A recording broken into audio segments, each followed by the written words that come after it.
Thank you, Madam Chair. Dear members, first of all, thank you for the invitation. It's more than a pleasure, it's a privilege to be here among you. It's one of those meetings where I consider myself closest to the European citizen because you do represent European citizens here and we work for European citizens. So it is really a privilege to be here to talk about Centre, which is an agency which captures not just employment but also employability, and it ranges from school to retirement age.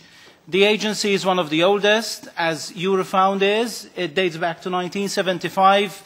We spent 20 years in Berlin up to 1995, and then the agency was transferred to Thessaloniki, where we are today. We have a budget of roughly 18 million euros and a staff of 123.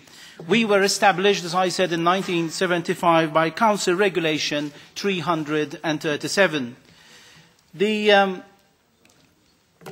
What we stand for is high quality vet, which is relevant to the labour market.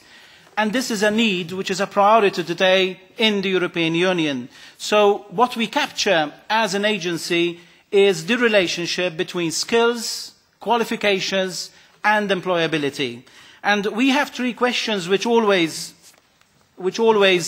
are at the centre of our work programme, and this is how do we combine a highly educated labour force with adequate job creation? How do we increase participation in a shrinking and ageing labour market? And the third question, how can training help address inequality and towards a green economy? So Cedefop operates therefore at the interface between training and the labour market. And overall we have three priorities that we focus upon, which is the modernisation of vocational training, the empowerment of individuals in careers and transitions, even at a later age or at a later stage in their employment, and thirdly, we analyse skills by forecasting what the labour market will need in the coming years. An independent evaluation of Cedefop in 2013 said that our work as an agency of the European Union is highly esteemed even outside the European Union itself. We are recognised as a leading centre when it comes to qualifications frameworks and the study and the research analysis on skills. We also fulfil the training aspect of the European Union when it comes to training and employability. And finally, the external evaluations said that we do not duplicate what other agencies within the European Union does. So our work is widely used. Just to give you a few ideas, since 2005 we had 96.6 million visits to our web portal. We had 42 million European citizens downloading and using our Europass CV. Last year we had 173 quotations in EU documents, which is an increase of about 12% on the previous years. In 2013, over 636,000 publications were downloaded from our site and 68,000 publications seen by European citizens. This is just a sample of how much our web portal is being used over these last few years. Now, having a web portal, having a rich capacity in terms of research is important, but what is also important is the message that the EU agency Cedefop transmits to member states. And the message is clear that we need vocational training which is attractive, which is inclusive, which is accessible, and which is flexible. Now, there is a process which started in 2002, which we follow keenly with the European Commission, and this is the Copenhagen process, which was then more fine-tuned with the Bruges communiqué in 2010. And our targets are clear. We want to reduce early school leavers. We want to encourage more people to remain in lifelong learning. And this is the work that we do in Thessaloniki. It's not just publications, but we gather social partners, we gather member states, and together we try to achieve these objectives which are enshrined in a document which the Ministers of Education agreed upon in 2010, which is the Bruges Communiqué.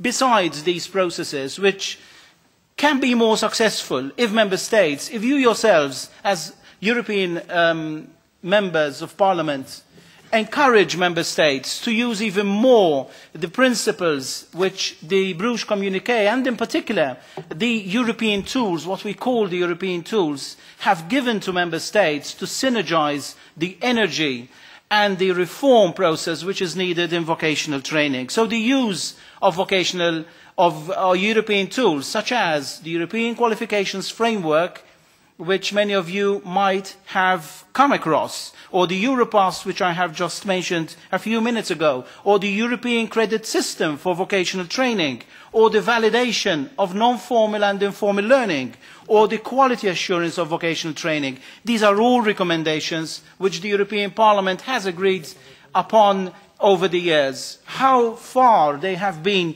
used over the years? They have been, and many countries are using these tools.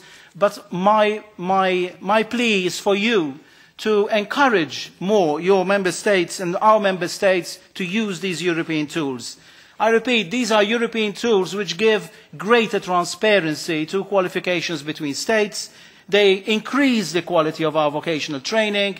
They give more accessibility to training and attractiveness. And more than this, they allow European citizens to be mobile internally and across member states.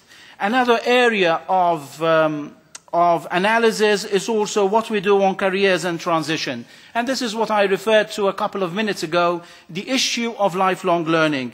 How can we help European citizens, therefore, remain employable? It's not just access into the labour market, but we are encouraging member states to enter into areas such as apprenticeship programmes or work-based learning. In fact, next year we will be launching a new programme on costs and benefits of apprenticeship schemes, particularly for SMEs and across all European member states.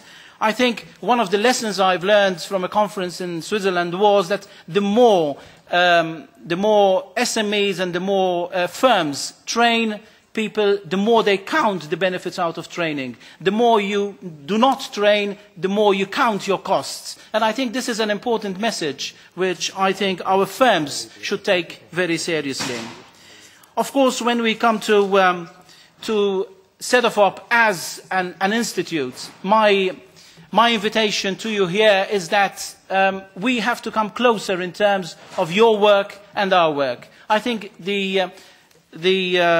the agency itself is an independent European resource, but more than independent, I would want to see the EU agency becoming more interdependent, becoming more interactive with your work, with your roadmap, with your ideas for the next coming years.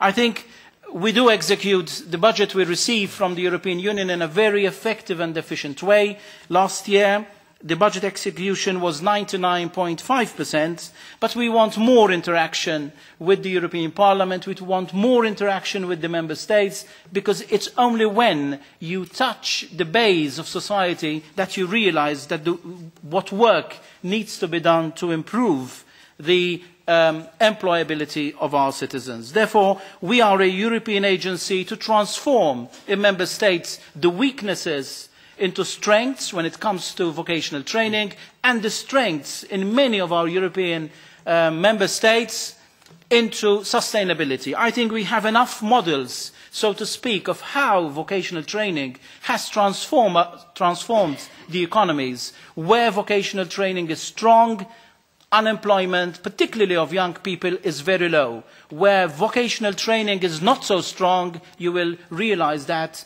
unemployment is very high. So we want to continue to raise awareness, understanding of this relationship between the labour market and vocational training. We are ready to provide insights to identify common European approaches and principles to improve this relationship, and we serve, and we will continue to serve, including yourselves, as a meeting place of the diverse interests of our policymakers. Of course, at the centre remains the individual European gentleman or lady, the person who is seeking the job, the person who is marginalized in society because he has or she has no work. This is where our focus should be, and this is where our priorities should lie. I will conclude by saying that we have left some material outside this room here, but do tap our resources, do contact us if and when you need information or insights into your work. Thank you very much. Thank you very much for your introduction. Now I'll give the floor to Mr. Juan Menendez Valdez, who is the Director of the European Foundation for the Improvement of Living and Working Conditions. And you met him earlier today when he took part in the discussion on undeclared work. The floor is yours. Thank you very much. Yes, indeed, we are an agency with a very long name. The short version is Eurofound, and let me start expressing again our gratitude to